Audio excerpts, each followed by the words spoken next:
Bem-vindos ao canal do Mestre Maker. Eu tô aqui para fazer o seu jogo melhorar ainda mais. E hoje eu vou mostrar para vocês como é que faz, grids de batalha. Diferente dos tiles, usar esses grids inteiros pra gente só botar as pecinhas e jogar. Deixa eu mostrar para vocês. Eu prefiro usar, hoje em dia eu tenho preferido muito mais usar grids ao invés de usar aqueles tiles. Tiles são aquelas pedras quadradinhas, retangulares, que simulam corredores, salas que você vai só montando, né? Por quê? Porque os tiles, primeiro que você tem que fazer um monte deles mesmo, para poder fazer todas as dimensões. Já o grid você precisa fazer mais as peças que você vai colocar em cima e ir montando à medida que você entra numa sala diferente e tal.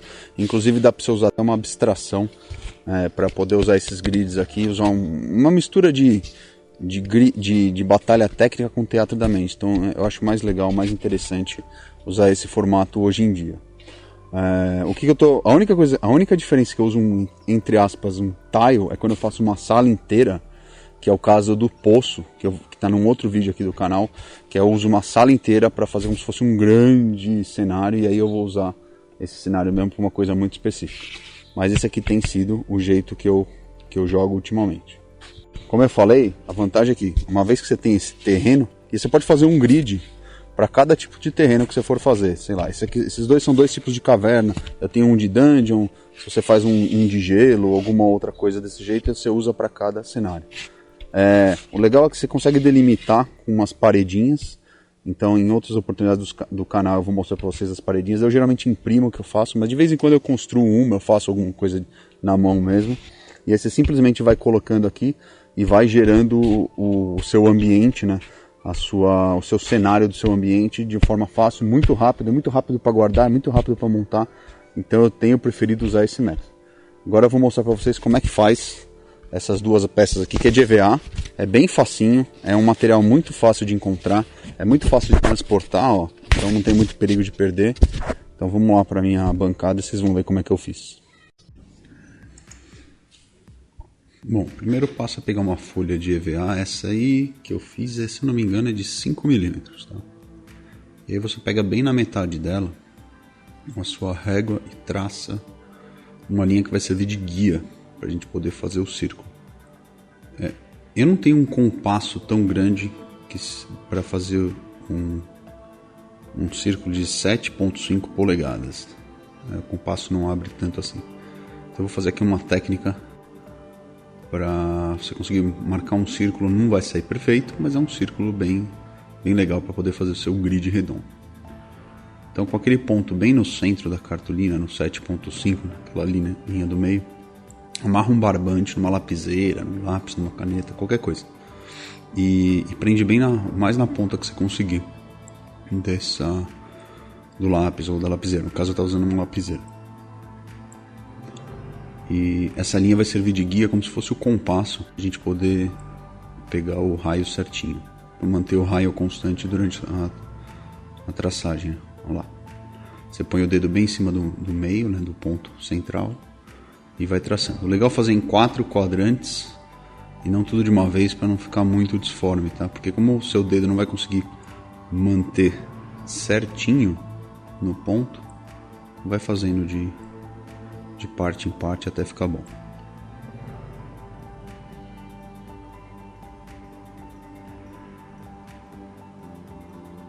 Se vocês repararem, não vai dar certinho no ponto, então traça de novo em cima, não tem problema, até ficar o mais próximo possível de uma circunferência. Bom, uma vez traçado o caminho, agora é só pegar uma tesoura e cortar, porque o EVA é facinho de cortar.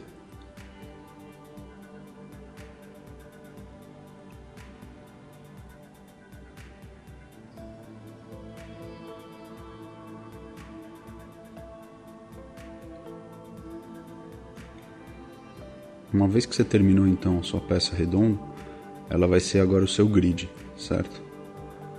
Então o próximo passo vai ser traçar justamente o grid nela. Então com a ajuda da régua, eu uso uma régua que tem marcação de polegadas para ficar muito mais fácil.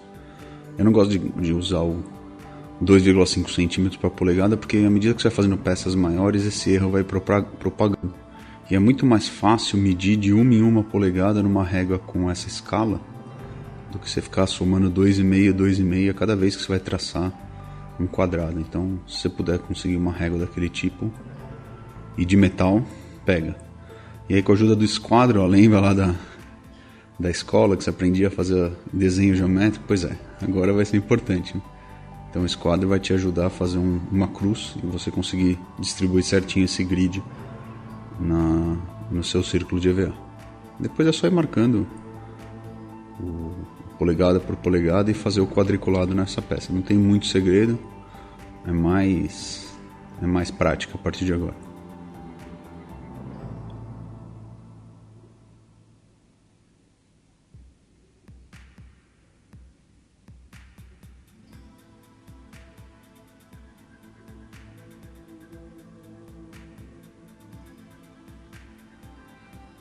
Você viu que eu mudei de centímetro para polegada e a diferença que faz. A polegada é muito mais certa na hora de fazer o grid, que é o tamanho que vai encaixar a sua miniatura, né? Pelo menos as que eu imprimo, elas são feitas para polegada. Bom, uma vez o grid feito, você vai pegar um ferro de solda. Muito cuidado para manusear ferro de solda, que ele queima muito a mão. Não é muito caro não. Se você for em lojas que tem eletrônicos, é fácil achar. E aí vai traçar em cima do grid como se fosse uma caneta mesmo. Tá vendo que ele faz esse suco? Então você pega esse ferro de solda e vai fazendo suco em cima do grid até completar o seu cenário inteiro. É importante que você faça isso num ambiente aberto e, se possível, usar máscara que previne fumo, porque eu não sei, eu acho que o fumo do EVA não deve ser muito bom para nossa saúde não, tá? E depois você pode pegar uma caneta e diminuir essas falhas que ficam. Apesar de que esse grid eu vou usar para chão de caverna e vai ficar muito legal o efeito, mas se ficar pode tirar. Agora uma mistura de tinta preta, um pouco de água e cola de PVA, que nada mais é do que a cola branca, e vamos pintar todo o nosso grid para poder fazer primeiro a base de fundo preta e depois uma proteção. E usa um pincel maior, viu? Esses pincéisinhos menores vai te dar muito trabalho, tá? Porque essa cobertura, ela vai dar um fundo legal para depois, a hora que a gente for aplicar a tinta, e a cola PVA vai dar uma proteção a mais pro EVA, tá? Vai dar um pouquinho mais de rigidez também, que fica mais legal na hora de manusear. E toma cuidado que às vezes a tinta não entra bem nos sulcos, então capricha bem ali. Agora eu peguei um pouquinho de areia de construção. Na verdade eu roubei da areia do parquinho do meu filho, essa areia. E eu apliquei em cima de toda a peça, porque essa areia vai dar aquela rugosidade, parecendo o chão de caverna mesmo. Então, como ainda com a tinta e a cola PVA, né, essa mistura fresca, é só aplicar um pouquinho da areia em cima que ela vai grudar. Só para fazer esse efeito depois na pintura ficar bem legal. Aí eu aproveitei que a cola ainda estava um pouco... não estava seca, não é úmida. E também apliquei um pouco mais de cola branca em alguns pontos, porque eu vou fazer alguns detalhes com na verdade uma pedra, é como se fosse aqueles resíduos de construção, que é um granulado. Ele é um pouco mais grosso que a areia, então ele vai dar um efeito de pedrinhas um pouco maior nesse chão de caverna, tá? Eu esparramei um pouco ali a cola com o dedo para não ficar concentrado, e depois com a mão mesmo, como se fosse tempero, você vai lá e coloca esse granulado de concreto ou alguma areia mais grossa que você encontrar. Se tiver algum resíduo, alguma coisa legal, dá pra ficar. A cola branca vai segurar bem isso aí quando tiver seco, tá? Eu também esparramei um pouco mais pelo grid para dar um pouco mais de textura e um pouco mais de detalhe na hora de pintar. E já que eu tava esperando para secar, vou fazer um teste na base do Goblin também.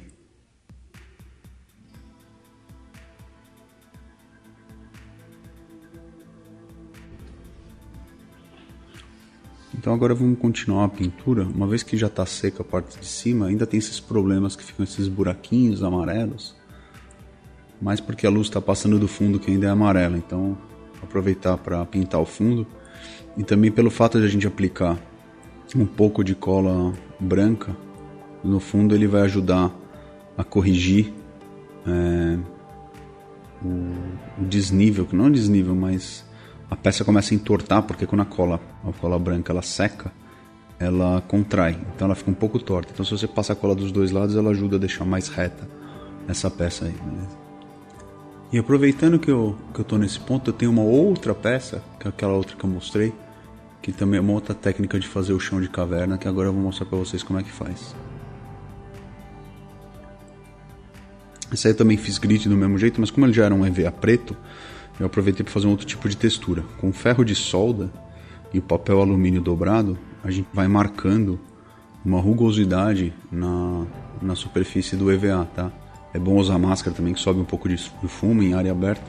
Você pode ver com a ajuda e também com a ajuda do alicate para não machucar a mão, tá? E depois que fica a peça toda com aquela rugosidade ali, com aqueles detalhes do chão, você pode pegar o próprio ferro de solda e fazer umas falhas no piso para dar um pouco mais de detalhe, na hora de pintar fica mais legal também. Se você tiver paciência, pode fazer nesse grid que eu estou fazendo, pode fazer a textura de como se fossem várias pedras. Tá vendo que tem 4 pedras dentro de um quadrado só? Se você fizer isso na peça inteira, fica mais legal ainda. Eu não tive paciência, não. Agora nós vamos fazer uma mistura de tinta branca com tinta preta para fazer um cinza, uma base cinza. Essa base cinza a gente vai pintar então com a primeira camada de cor do nosso cenário. Começar com a caverna feita de areia. Olha, eu pus um pouco mais que deveria, tá? Vocês vão ver que eu tiro a tinta no pincel para aplicar de forma suave. Não é um dry brush que a gente vai fazer exatamente nesse momento, mas também não é para molhar a peça de tanta tinta, tá? Para raspar mesmo, você vai ouvir o barulho de raspar que faz com areia, aqueles pedregulhinhos. E para deixar bem cinza mesmo esse fundo. Depois com marrom e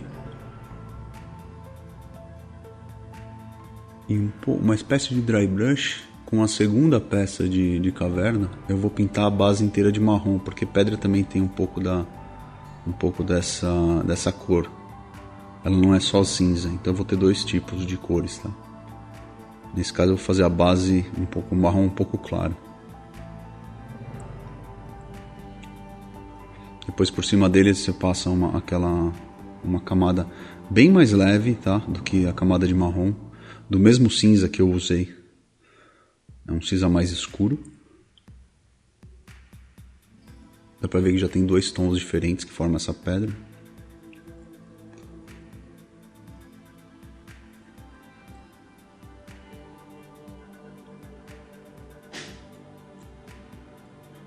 E por fim, eu uso essa mistura de cinza bem claro, que já vem pronto. E agora a gente faz um dry brush bem mais suave. Só para mostrar mesmo os detalhes, a parte mais alta mesmo que ficou dessa superfície.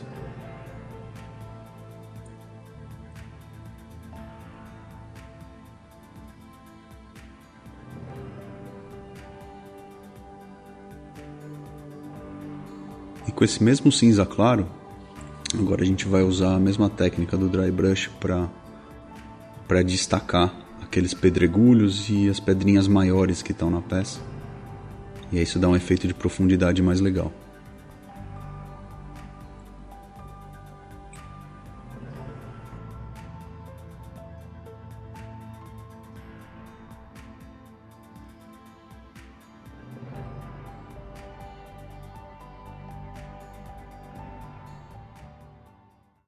Então beleza, gente, é isso aí. Espero que vocês façam o grid e na verdade os grids de vocês, um para cada cenário, que é o que eu estou montando aos poucos. E lembrando que isso aqui, ó, é um ativo que vai ficar para você pro resto da vida. Vai mudar a edição de RPG, você vai mudar estilo de jogo de RPG, mas isso aqui você vai ter para usar em todas as edições. Todas as edições que usam alguma forma de combate, alguma forma de seja importante a dimensão espacial, você pode usar isso aqui, beleza? Se você gostou desse conteúdo, aproveita e dá um like para mim, ajuda o algoritmo a me divulgar. Principalmente, compartilha para quem possa fazer diferença no jogo dele. Eu acho que é muito legal as pessoas começarem a fazer isso aqui. É muito gratificante, é um hobby que, se você está cansado do trabalho, estresse da semana, isso aqui ajuda para você descansar a cabeça e melhorar. Não é difícil. Eu fiz isso aqui, dá para fazer isso aqui tranquilo num fim de semana. Eu acabei não fazendo no fim de semana, fiz em dias espaçados, mas dá para fazer, não toma muito tempo. Não é o fim de semana inteiro fazendo, porque boa parte do fim de semana você vai esperar secar as tintas. E o último recadinho que eu quero dar, que toda terça-feira no canal do Mestre Maker tem uma live sobre um assunto, sei lá, que eu estou estudando no momento, alguma coisa que eu peguei de outra fonte de informação, eu trago para vocês de uma forma pensada, resumida, de uma forma cadenciada, fácil de gestão. E um dos temas que eu faço nessas lives é o Projetando Encontros, onde eu pego uma situação que pode ser um encontro muito legal dos seus jogadores, e eu uso muito isso aqui, então vocês vão ver essas peças lá. E esses encontros, a ideia é que eles sejam muito legais. Você use o terreno, você usa as táticas que a gente até discute nas lives dos monstros, usa todo o potencial que você pode ter, que o jogo te dá, que as condições te dão, que o ambiente te dá, para que os seus encontros sejam muito mais do que só uma troca de rolagem de dados entre seus jogadores e você fazendo o papel dos monstros. Que esses encontros realmente sejam aqueles encontros, caramba, foi por pouco, caramba, lembra daquela vez que eu encontrei aquele bicho, que a gente encontrou aquele bicho e tal. Então isso é a ideia do Projetando Encontros, beleza? Então se inscreve no canal para receber, ativa os lembretes, assim quando tiver algum material novo você receber, inclusive das lives e das oficinas onde eu faço coisas desse tipo. E muito obrigado pela atenção, até a próxima.